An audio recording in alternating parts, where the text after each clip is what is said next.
So I've done videos now on 2 of the 3 main Sony platforming series for the PlayStation 2. Those of course being the Jack and Sly games. Now why don't we finish things off by taking a look at the last series, starting things off with the original Ratchet and Clank. For those of you who may be unaware, Ratchet and Clank was developed by Insomniac Games, the same development team behind the original Spyro trilogy. Because of some contractual reasons, Insomniac lost the rights to the Spyro title sometime after the 3rd game. Thus, when the PlayStation 2 came around, they started things off with this brand new series. Personally, I don't remember any advertisements for the original Ratchet and Clank, and in fact, I had already played the 2nd game before ever touching the 1st. Why don't we take a look at this game and see how well it sets things up for the series, and if it's a game still worth going back to play.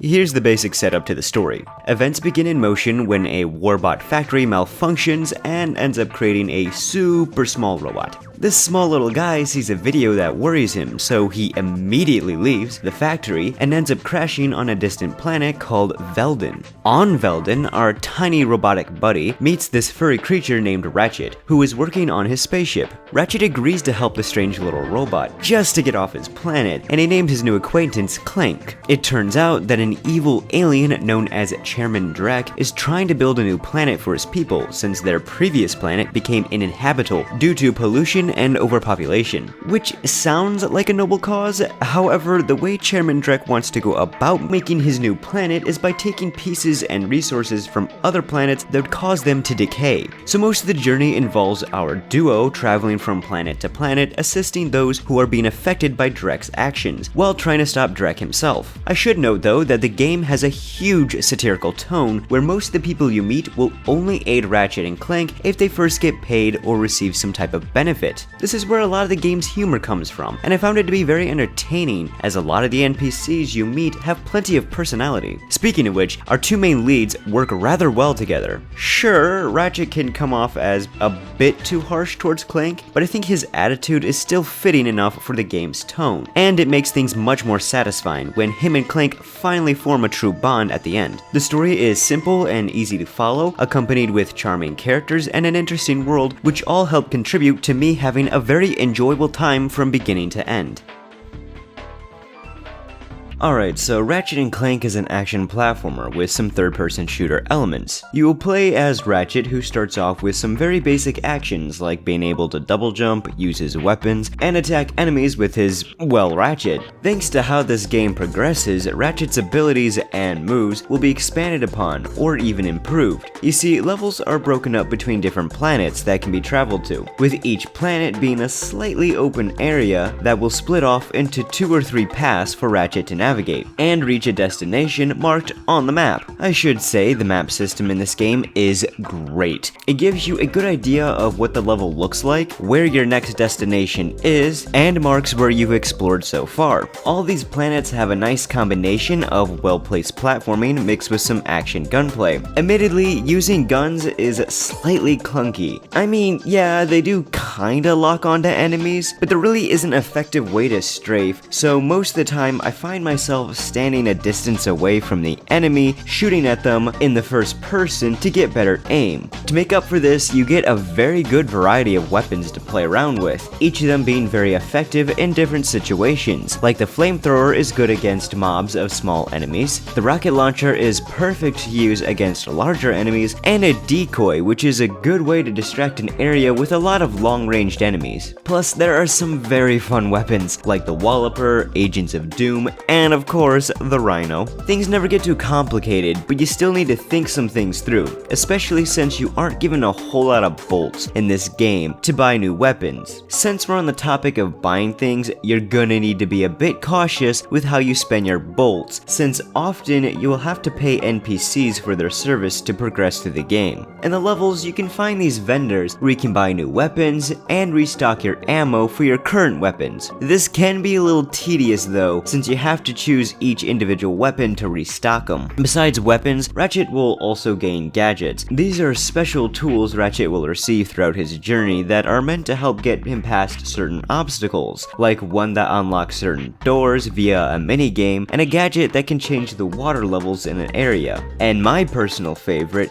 the swing shot that helps you get past large gaps. Now I should note that this game isn't the most linear. At times you will reach a destination on a level and will need a new item to get past an NPC. So check your ship's mission log on each planet as you revisit them, and thankfully there are usually shortcuts to take you back to areas you've reached before on planets. Aside from platforming and shooting at enemies, some planets will have some interesting small challenges, like playing as a large Clank, taking over a ship to shoot down others, and even a hoverboard racing segment. Some of these I do find to be enjoyable, while others, like the large Clank, are fun ideas and concept, but end up feeling a bit clunky in execution, and I'm glad they don't appear that often. At least there are some fun rail grinding moments. Very few times in the game you will get to play as Clank, who relies more on using these little robots to help him get past certain areas. It's fine, and adds a new perspective to some levels, but it's nothing amazing. Clank himself will get upgrades to help give Ratchet some more mobility since Clank hangs out on his back, like getting a higher jump and even getting a decent long jump. So despite the kinda awkward controls for guns, the platforming sections are very nice, as the platforms are all well laid out and present decent challenges, which is complemented with some smooth controls for how Ratchet moves. The game also rewards you for exploration by having secret spots and well-hidden golden bolts, which can be used to upgrade specific weapons. There are very few boss fights in the game, and they're okay. Never too difficult, but also aren't too memorable or interesting, with the best to me being the final boss. Speaking of difficulty, I'd say the game has a pretty good gradual curve. Things start off pretty easy, but they do ramp up towards the end, but never get out of hand. To give you some extra fun challenges, there are also these secret skill points. These are special tasks on different planets, like on Kerwan, you can earn the skill point Strike a Pose by landing between the legs of the statue at Al's Robo Shack. You can use these skill points to unlock secrets and for some additional little fun. After you beat the game, you can play in New Game Plus, where the weapons you've collected will be transferred on over in a new game, and it becomes easier to upgrade your weapons as the shop won't be hidden. It's just a fun way to go back and play the game.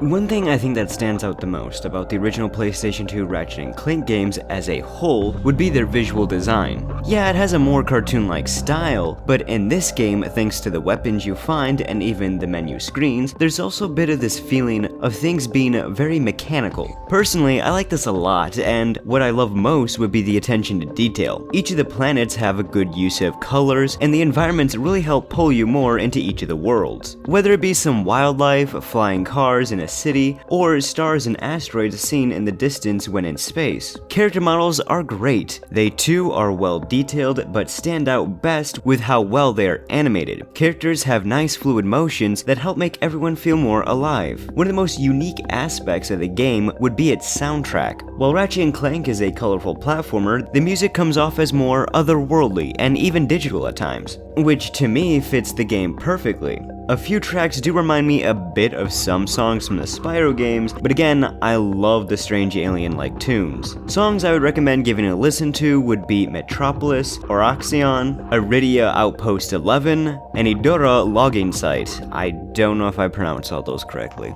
So, in the end, would I recommend Ratchet and Clank? Yes, I would. Don't get me wrong, I can see why people find Ratchet needlessly mean in this game, and the controls can be stiff at times. The game doesn't pause when you're activating your quick select, and it has a poor strafing mechanic, though I find the game's plot quite entertaining and humorous. It has a nice combination of platforming with some gunplay, and to me at least, these worlds are very immersive and really help pull me into the game's universe. I know later games will improve upon some of these issues, and that's great, but I don't think that makes this game not worth going back to, because unlike any other games in the series, this one really makes you think about how to use your different weapons to deal with enemy situations. That then brings up the elephant in the room. Are you better off just playing the PS4 remake? Personally, no. In fact, I think the Ratchet and Clank for PS4 is a poor remake of the original PS2 game. First off, the story was changed for the worse, losing a lot of the satire and being a bit of a narrative mess. There are entire planets missing. A lot of the weapons are repeats from the PS3 games rather than the PS2 original. The art direction is a bit off at times. Like, seriously, why does the Gadgetron CEO look so awful in comparison? And lastly, they completely changed the music rather than creating remixes or enhanced versions of the original soundtrack. That's not to say Ratchet and Clank PS4 is a bad game, cause it's not. It's alright. But as a remake to the first, I find it fails quite harshly. Honestly, just play the original PS2 game or HD version on the PlayStation 3, in spite of a few graphical glitches it has. Well, I'll see you next time where we take a look at the sequel.